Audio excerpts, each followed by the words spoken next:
Hi friends, I'm Dr. Anu Gupta, a dentist by profession, and today I want to share with you guys an insight that I got last night regarding the laws of universe. How do they function? It explains a lot of things. It explains about karmas, destinies, thoughts, the various forms of God, etc.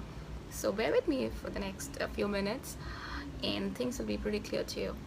What I saw was we are basically souls, like all the life forms are basically souls right in the center, and the time is revolving around us. The time revolves around us like the planets revolve around the sun. So all of us are little solar systems, or radiating light, radiating energies, our souls, and the time is revolving around us. Now all the souls are scattered in close to each other, and on the outside there's a sphere all around enveloping all these souls. A sphere is a sphere of light, a sphere of love energy, and that sphere is God. That bigger circle outside is God, which we term as God. It's basically energy which sends in radiance and bright light and positive energy on the inside and governs everything that is happening on the inside circle. So how does it work? How does everything in the universe works? Everything in the universe, everything that we experience is based on the energy which we throw in the time zone. To make it more clear, it's like when you throw a pebble in pond, you can see the ripples, right, in water. In the same manner, when we throw energy in our time zones, the time that is revolving around us, when we throw in energy in the form of our karmas, in thoughts, could be positive or negative, the time zone takes in the energy, and when it completes the full revolution, when it reaches the same point after completing a full revolution, that thing manifests and we experience it actually. So everything that we manifest, everything that we experience in this world is actually the energy which we had already put in the time zone in the form of our karmas and our thoughts. It's basically a matter of time, if the energy that you've thrown in goes to the circle which is close by, closer to us, it's going to be a smaller circle, so it's going to manifest faster.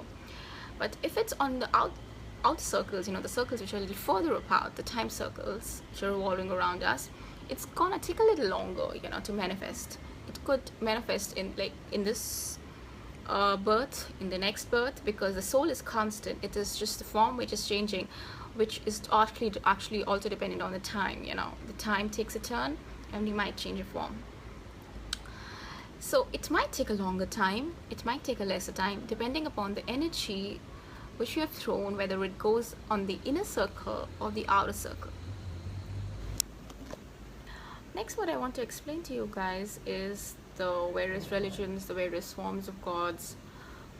So basically, all these forms of gods, whether it's Jesus, Durga, Shiva, or Allah, are basically manifestations of our own thoughts. So in whichever form, in our thoughts, we seek the outer circle, the outer energy circle. In that same form, the outer energy circle is going to manifest in our time zone. So if we seek the outer circle in the form of Jesus, in our thoughts, we think about the outer circle as a human form of Jesus, it's going to manifest in our time zone in the same form. So actually, the God doesn't have any form. It is basically our thoughts which are giving a specific form to God, because in our time zones, everything we manifest is purely dependent on our thoughts and our karmas. Secondly, the prayers have the potential to alter our time zones, to decrease, if not totally nullify, the effects of our bad karmas and negative thoughts. So if this outer energy has immense amount of energy, it's very powerful, it has a lot of energy, and this this intensity of energy has the potential to alter our little solar systems, our little time zones, and also has the ability to guide us the souls, in our time zone, so that we follow the path by which we can lead a more fulfilling and a more happy life. Thirdly, what is group? How does group prayers function? If a group of souls are praying together, the cumulative energy of a group of souls is much stronger than a single individual soul. So if a group of souls is praying, the energy that they use, and they call the outer circle, they think of the outer circle with the waste, because the cumulative energy is very strong. They think of the outer circle with that strong energy. The results are more profound as compared to a single soul praying. So that is why sometimes when we, in the temple, somebody is, a lot of people are praying for a particular soul, or something in particular, or maybe an earthquake or something, or praying for something to decrease the damage of something. Sometimes miracles happen, sometimes profound things happen, because the group energy of the group of souls is much more profound than a single soul. And lastly, I want to explain what is moksha. Moksha is basically getting rid of our time zones. The soul has how did the soul get rid of these time zones? So if whatever karma and thoughts we do, we surrender it to the outer circle, in our thoughts and our actions, whatever we do, we think of no fruit. We don't ask for any fruit. We just surrender whatever we do, our karmas, even in our thoughts, we're always thinking about the outer circle. Then when the time takes a circle, when it finishes a circle, and when it reaches that point wherein you have been thinking totally about God and surrendering everything to the outer circle for a prolonged period of time, then it will have nothing to manifest, It will not have nothing to manifest which is worldly, which is materialistic. Then at that point, this soul is going to become a part of the outer circle, because that is what it had sought. That is what it was seeking for a very prolonged period of time, So it has to be, because this is something major.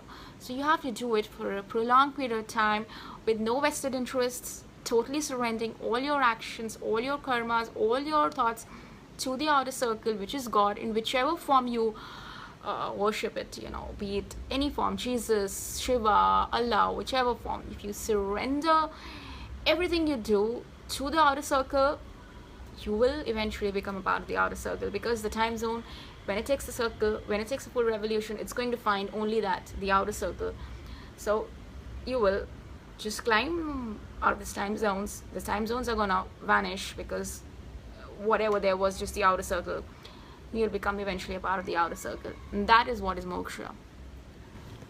Thank you so much. I hope this information is able to guide people and try and solve a lot of problems which we are facing currently in the world.